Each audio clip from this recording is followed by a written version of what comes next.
Psicología de la motivación, conocimientos mínimos, tema 2, Laura CN. Introducción. 1. ¿Qué existe en la motivación que es la responsable de activar el comportamiento de los individuos? La mayoría de investigadores que estudian la motivación consideran la existencia de alguna fuerza o fuente de energía responsable de activar el comportamiento de los individuos. 2. ¿Existe una única fuente impulsora para todas las conductas? No, aunque algunos autores indican que existe una única fuente de energía que actúa a modo general en todos los individuos y situaciones. 3. ¿Por qué? Dicha consideración cae por su propio peso, ya que no avala la existencia de una gran diversidad de acciones y situaciones. Otros autores señalan que la fuerza impulsora es específica en cada caso y cada conducta tiene su propia fuente de energía. 4. ¿Qué función cumple la energía que activa la conducta? Una función directiva. 5. ¿Cuál es aquel proceso adaptativo y dinámico que tiene como principal objetivo aumentar la probabilidad de adaptación del organismo a las variaciones que tiene el medio ambiente? La motivación. 6. ¿Cómo ha definido Ferguson a la motivación? Para Ferguson 2000, la motivación es un proceso dinámico interno que energiza y dirige las tendencias de acción de los individuos. 7. ¿De qué dos maneras puede hacerse evidente la variabilidad de la motivación? A. Haciendo referencia a la intensidad en la movilización de la energía. B. Haciendo referencia al tipo o calidad de la motivación que conduce a la dirección selectiva de la acción. 8. ¿A qué hace referencia la intensidad en la movilización de la energía? Hace referencia a la cantidad de esfuerzo necesario para llevar a cabo la acción.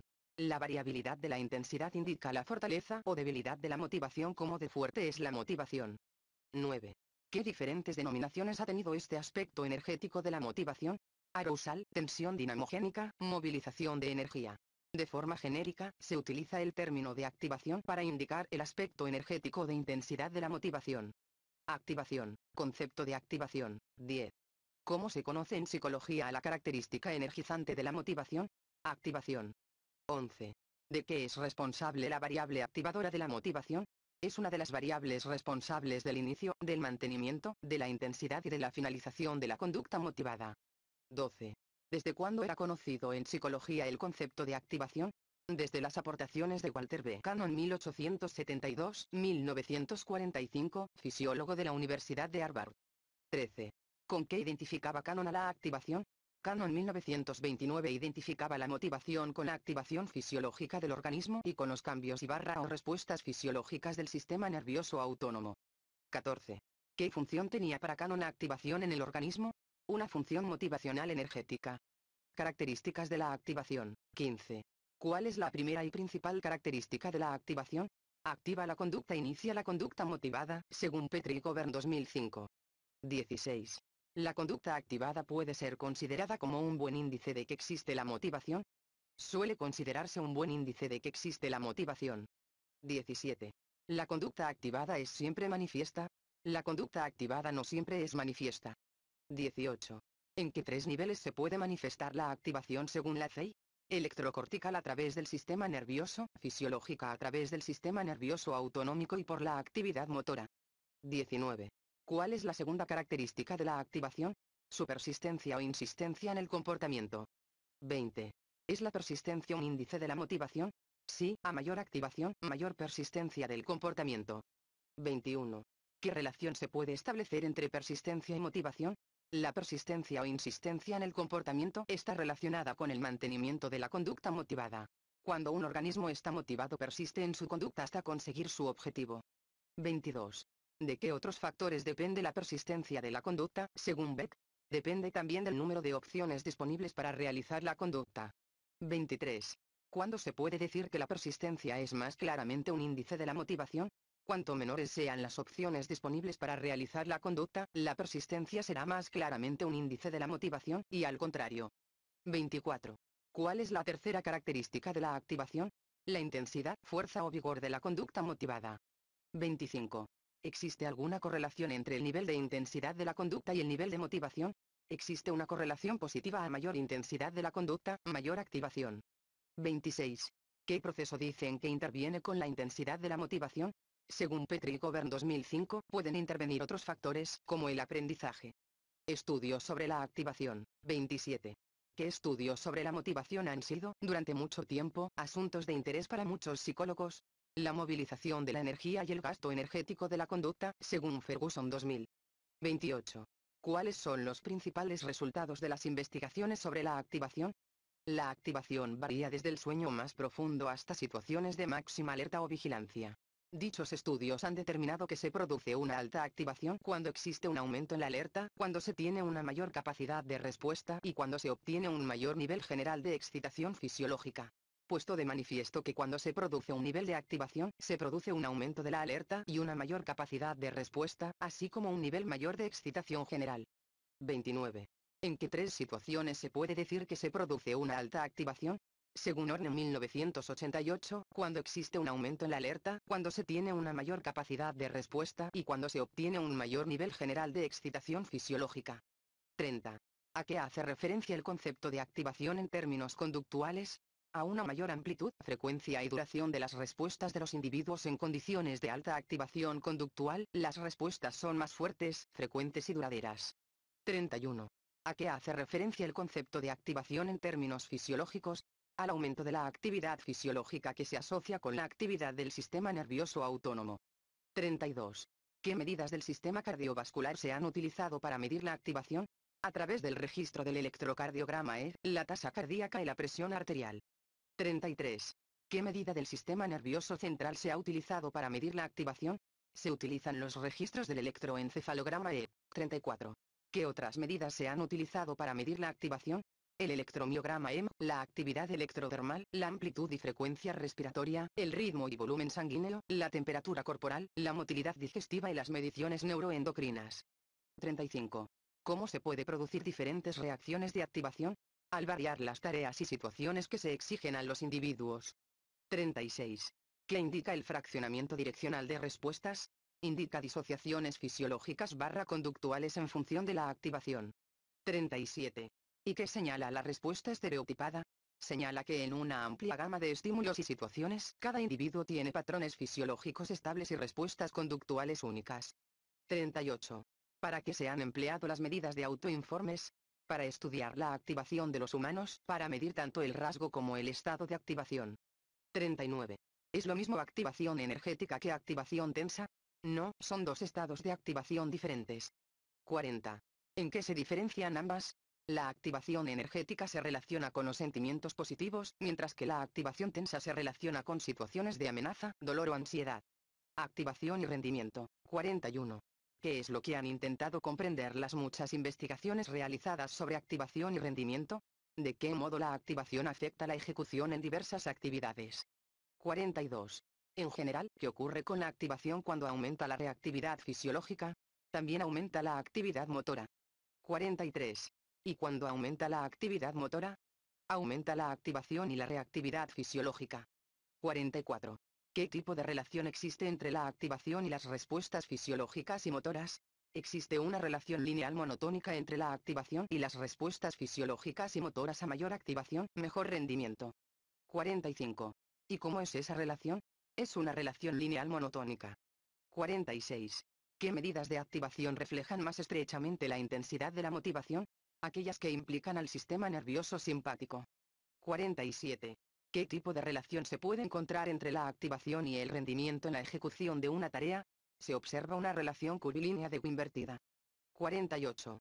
¿Qué significa una relación curvilínea en forma de U invertida? Una relación curvilínea en forma de U invertida entre el nivel de motivación y el rendimiento en la ejecución de una tarea. Según Yerkes y Dodson 1908, la eficacia en la ejecución de determinadas tareas depende del nivel de motivación y de su nivel de dificultad. 49. ¿Qué señala de ley de Yerkes-Dodson? Que existe un punto óptimo entre los valores intermedios de activación, mientras que en niveles excesivamente altos o bajos el rendimiento empeora. 50.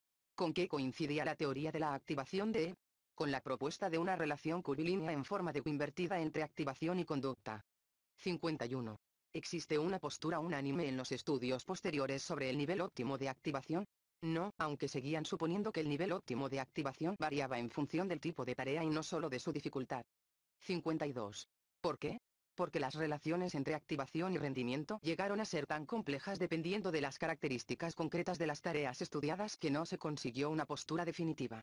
Dirección. Concepto de dirección. 53. ¿Es posible explicar la conducta motivada solo mediante la activación? No. 54. ¿Qué es necesario además? Para explicar la conducta motivada es necesario que el individuo pueda seleccionar los objetivos o metas hacia donde dirigir sus conductas. 55. ¿Qué significa la dirección de la conducta motivada que realiza el individuo? ¿Cómo éste va cambiando de una actividad a otra? 56. ¿Qué proporciona el concepto de dirección en la conducta motivada? La posibilidad de variedad de acciones y tendencias que van a mostrar los individuos en las diferentes situaciones y estados internos del organismo. 57. ¿A qué se refiere el aspecto direccional de la motivación? Al aspecto cualitativo de las acciones y tendencias, a las características selectivas por las cuales se produce la variación de la clase de objetivos a los que responde el individuo. 58. ¿Es la dirección un índice del estado motivacional que tiene un individuo? Sí, algunos psicólogos lo consideran un índice. 59. ¿Qué importancia adquiere la dirección con respecto a la conducta motivada? Adquiere una importante función para predecir la conducta motivada, ya que es un índice claro del estado motivacional que tiene el individuo. 60. ¿Cuándo es más fácil que se produzca la predicción de la conducta motivada? Cuando el sujeto tiene solo una alternativa de respuesta. 61. ¿Y cuándo más difícil? Cuando existen varias posibilidades de elección que permitan al sujeto decidir qué conducta hacer y hacia dónde orientarla dependerá del valor funcional de cada alternativa. 62. ¿En qué caso es más importante para la conducta motivada? En caso de que las posibilidades de elección aumenten, la característica de la dirección adquiere una importante consideración que pone de manifiesto su relevancia en el proceso motivacional. 63. ¿Qué abarca el concepto de direccionalidad de la conducta, según Fernández Abascal?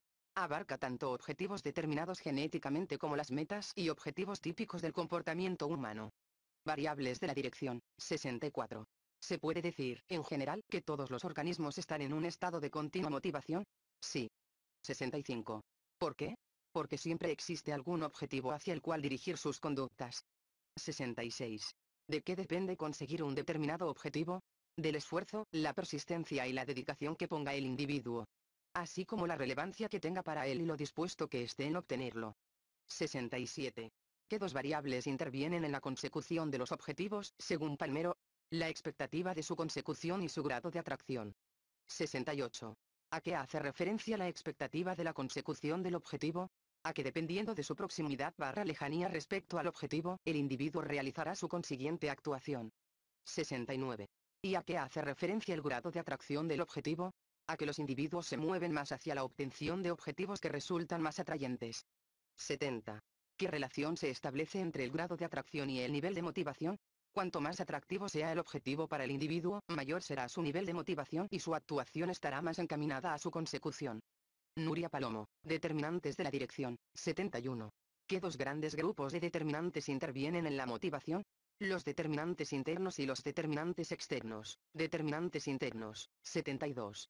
¿Dónde se originan los determinantes internos?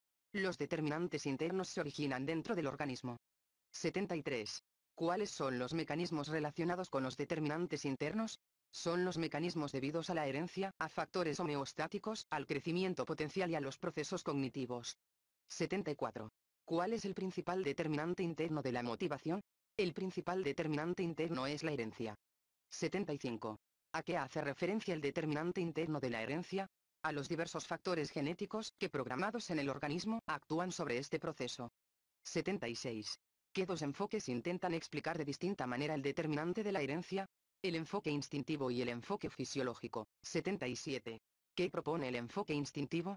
Propone que la energía se acumula en el organismo y da origen a un estado motivado, es entonces cuando se producen las conductas preprogramadas genéticamente que actúan para reducir o aminorar la motivación.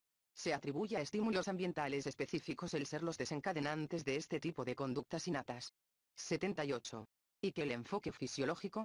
Establece que los circuitos cerebrales vigilan el estado del cuerpo y activan las conductas cuando detectan algún cambio. La activación de los circuitos cerebrales que provocan la motivación produce respuestas que pueden ser tanto innatas como adquiridas. 79. ¿A qué atañe el determinante de la homeostasis? Atañe al desencadenamiento de la motivación. 80.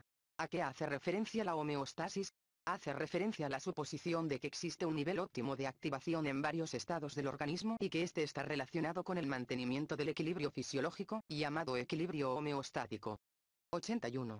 ¿A qué hace referencia el determinante interno del crecimiento potencial?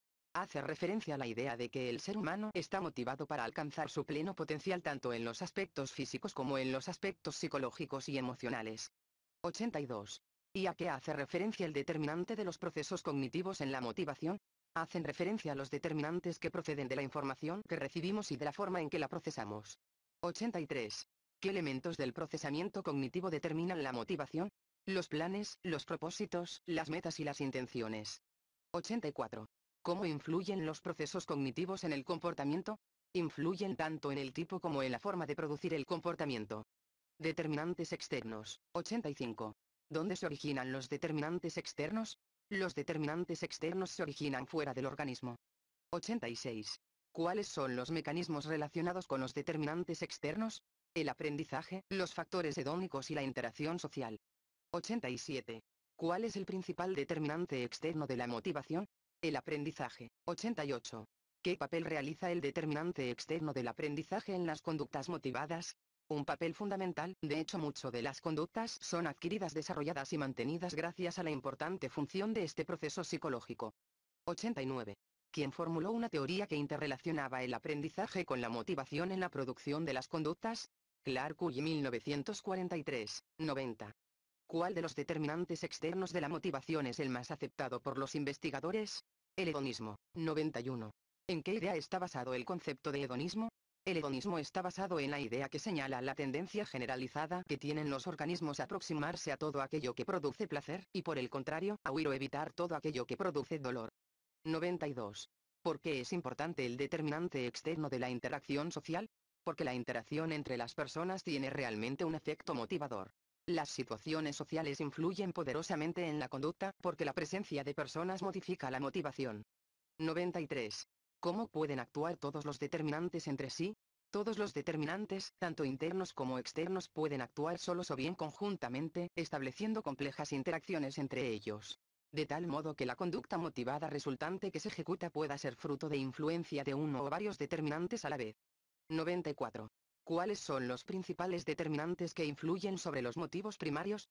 La herencia, la homeostasis y el hedonismo. 95. ¿Cuáles son los principales determinantes que influyen sobre los motivos secundarios? El aprendizaje, la interacción social, el crecimiento potencial y los procesos cognitivos. El proceso motivacional. 96. ¿Ha sido considerado el proceso motivacional de la misma manera por todos los autores? No, cada autor ha intentado dar una interpretación lo más acorde posible con su posición sobre lo que entiende por motivación y sobre lo que ocurre en el proceso motivacional. 97. ¿De cuántas fases está formado el proceso motivacional? Para Reeve. De 4 fases: 1 fase de anticipación, 2 fase de activación y dirección, 3 fase de conducta activa y de retroalimentación del rendimiento, 4 fase del resultado. 98. ¿Cuál es el denominador común en todas las consideraciones sobre el proceso motivacional? Que es un proceso dinámico que tiene como principal función aumentar la probabilidad de adaptación del organismo a su entorno. 99. ¿Y cuál su principal función? Su principal función es aumentar la probabilidad de adaptación del organismo a su entorno. Se puede decir que es un proceso adaptativo que está relacionado con la supervivencia de la especie y con el crecimiento potencial del individuo, incluida su dimensión social. La secuencia del proceso motivacional según Deckers. 100. ¿Qué 3 momentos establecía la secuencia del proceso motivacional según Deckers? 1. La elección del motivo a satisfacer, 2. Las conductas instrumentales, 3. La satisfacción del motivo elegido. La conducta consumatoria. 101. ¿A qué se refiere el momento de la elección del motivo? Se refiere a la selección del objetivo de entre los que compitan para conseguir su satisfacción. 102. ¿Qué son las conductas instrumentales? Son aquellas actividades que realiza el individuo para satisfacer un motivo y conseguir el objetivo elegido. 103. ¿Qué aspectos de la conducta instrumental reflejan el nivel de motivación que puede llegar a alcanzar un individuo? La duración, la frecuencia y la intensidad. 104. ¿A qué hace referencia la duración en una conducta instrumental? Hace referencia a la cantidad de tiempo que una persona debe dedicar a conseguir satisfacer un deseo. 105. ¿A qué se refiere la frecuencia de una conducta instrumental? Hace referencia a la tasa de participación en un comportamiento determinado, es decir, al número de veces que un individuo se implica o inicia una actividad para conseguir su objetivo. 106. ¿Qué relación se establece entre la frecuencia de la conducta instrumental para conseguir el objetivo y la motivación de un individuo? Cuanto mayor sea la frecuencia de la conducta instrumental para conseguir el objetivo, tanto mayor será la motivación de este individuo. 107. ¿A qué se refiere cuando hablamos de la intensidad de una conducta instrumental? La intensidad se refiere a la magnitud o cantidad de esfuerzo necesario para llevar a cabo la conducta instrumental. 108. ¿Qué relación existe entre la intensidad de la actividad y el nivel de motivación? La intensidad varía directamente con la motivación. Se puede decir que existe una relación directa entre la intensidad de la activación y el nivel de motivación. 109. ¿Qué configura la persistencia del individuo en la consecución del objetivo elegido? La combinación de los tres aspectos de la conducta instrumental: duración, frecuencia e intensidad. 110. ¿Qué momento representa la finalización del proceso motivacional? La realización de la conducta consumatoria, puesto que la secuencia conductual termina con la consecución del motivo satisfecho, que es siempre el objetivo final del proceso. 111. ¿Qué tres aspectos del objetivo final debemos tener en cuenta para obtener una mejor comprensión de que el individuo está realmente motivado? 1. Examinar las propiedades físicas del objetivo que indujo al comportamiento. 2. La realización de la conducta consumatoria. 3. Examinar los sentimientos subjetivos e individuo con respecto a la satisfacción del motivo, es decir, qué tipo de sentimientos ha tenido al completar el motivo. 112. ¿Qué se debe analizar de las propiedades físicas del objetivo que indujo al comportamiento? Se debe analizar su calidad, su cantidad o su valor. 113. ¿A través de qué aspecto la ejecución de la conducta consumatoria completa la secuencia motivacional? La ejecución de la conducta consumatoria completa la secuencia motivacional a través de la satisfacción del motivo. A través del tercer aspecto, que consiste en examinar los sentimientos subjetivos del individuo con respecto a la satisfacción del motivo, es decir, qué tipo de sentimientos ha tenido al completar el objetivo. 114. ¿Con qué tipo de procesos el individuo podrá decidir en futuras ocasiones si va a realizar las mismas conductas instrumentales o tiene que efectuar alguna modificación? Con los procesos de atribución causal. El proceso motivacional según Fernández Abascal. 115. ¿Cuándo comienza el proceso motivacional para Fernández Abascal? Cuando uno o varios de los determinantes motivacionales provocan en el individuo las condiciones necesarias para que éste adquiera la intención de iniciar una conducta específica. 116. ¿Qué misión tiene la activación del comportamiento?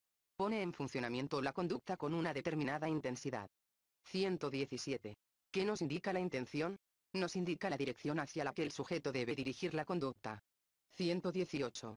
¿A qué hace referencia la dirección motivacional? La dirección motivacional hace referencia a tendencia a acercarse o evitar un determinado objetivo. 119. ¿Cómo se autorregula todo el proceso motivacional? El proceso motivacional se autorregula a través de un sistema de retroalimentación, es decir, que la conducta actúa sobre el entorno a medida que vaya obteniendo información del progreso de su ejecución. De este modo, la intención actuará de nuevo sobre la activación modificando o no su intensidad, con el fin de mantener la conducta o finalizarla. De igual manera, la intención actuará sobre la dirección para comprobar si se han conseguido los objetivos propuestos, e incluso puede actuar cambiando de objetivos según se modifiquen las condiciones ambientales o las necesidades del sujeto. El proceso de motivación propuesto por Palmero. 120. ¿Qué dos momentos diferencia Palmero en el proceso de motivación? 1. La toma de decisiones y la elección del objetivo. 2. Control del resultado. 121. ¿Qué pasos comprende la toma de decisiones y la elección del objetivo? La toma de decisiones y la elección del objetivo. Ocurrencia o aparición del estímulo. Percepción del estímulo. Evaluación y valoración del objetivo. Decisión y elección del objetivo. Conducta motivada. Control de resultados. Verificación de la congruencia. Atribución de causas. Generalización de los resultados. 122. ¿Qué es necesario del estímulo para que comience el proceso motivacional? La ocurrencia o aparición del estímulo, puesto que es necesaria la presencia de un estímulo para que comience el proceso motivacional. 123. ¿Cómo llamamos al estímulo cuando éste es externo? Deseo. 124. ¿Y cuando es interno? Necesidad. 125. ¿Cómo puede ser el proceso de percepción del estímulo? ¿Consciente o no consciente? 126. ¿Cómo actúa el individuo cuando se da una percepción consciente del estímulo? El individuo detecta la presencia del estímulo y le llama la atención. En este caso, diferentes tipos de variables biológicas, cognitivas y afectivas pueden repercutir sobre la propia percepción, pues pueden incrementar o reducir la disposición del individuo hacia ese estímulo. 127. ¿Y con una percepción no consciente? En la percepción inconsciente, aunque el individuo no capte su atención, sí es capaz de afectar a sus receptores y ser por consiguiente procesado el estímulo, continuando de igual modo con el proceso motivacional. 128. ¿En qué consiste el paso de los procesos de evaluación y valoración del objetivo? La evaluación y valoración del objetivo permitirán al organismo decidir qué estímulo es capaz de desencadenar la conducta motivada.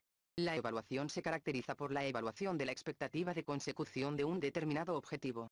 La valoración se caracteriza por la valoración o escala de satisfacción que esos objetivos poseen para dicho individuo. 129. ¿Qué hay que tener también en cuenta en el paso sobre los procesos de decisión y elección del objetivo? El valor del objetivo y la expectativa de conseguirlo. 130. ¿Cómo se constituye la realización de la conducta motivada? La conducta motivada está considerada como un instrumento con el que el individuo intenta aproximarse a su objetivo, constituida por una secuencia de conductas instrumentales que inician una actividad de ensayo y error dirigida a conseguir una meta determinada. 131. ¿Cuándo se inicia la activación en el proceso de motivación? La activación se inicia desde el momento que el organismo detecta una necesidad. 132. ¿Qué misión tiene la activación en dicho proceso? Poner en marcha de forma automática los mecanismos apropiados para conseguir una necesidad o deficiencia. 133. ¿Cuándo empieza a actuar la dirección en el proceso motivacional? La dirección se inicia en el instante mismo en que se producen los procesos de evaluación y valoración. 134. ¿Qué misión tiene la dirección en dicho proceso? Actuar en dos situaciones distintas: la elección del objetivo que se convertirá en meta para el sujeto. La elección de las conductas adecuadas que utilizará el individuo para conseguir el objetivo. 135. ¿Cuál es el segundo momento en el proceso de motivación? El control del resultado. 136. ¿Qué tres factores comprende este segundo momento? 1. La verificación de congruencias. 2. La atribución de causas. 3. La generalización. 137. ¿Qué acción se efectúa con la verificación de la congruencia? Al mismo tiempo que el individuo realiza las conductas instrumentales, efectúa un balance de congruencias entre su situación actual y lo que espera obtener, de modo que cuando la congruencia es máxima el individuo continúa en el proceso. 138. ¿Qué pretende la atribución de causas? Pretende que el individuo sea consciente de lo apropiada que fue su elección de la meta, así como de las conductas instrumentales que utilizó, para lo que no es necesario que haya finalizado la conducta instrumental. 139. ¿Qué le permite al sujeto motivado la función de generalización? Le permitirá asociar en un futuro las conductas instrumentales utilizadas con objetivos similares a los que obtuvo en esta ocasión. Componentes de la motivación. 140. ¿Cuál es la mejor manera de entender la motivación humana? La mejor manera de entender la motivación humana es analizar los distintos sistemas que la componen a través del estudio de sus principales componentes, como son los componentes biológicos, los aprendidos y los cognitivos. 141. ¿Es importante considerar los componentes motivacionales para comprender el funcionamiento del proceso motivacional? Sí. 142. ¿Y por qué? Para comprender perfectamente el funcionamiento de este proceso, y poder conocer las interrelaciones que se establecen entre ellos.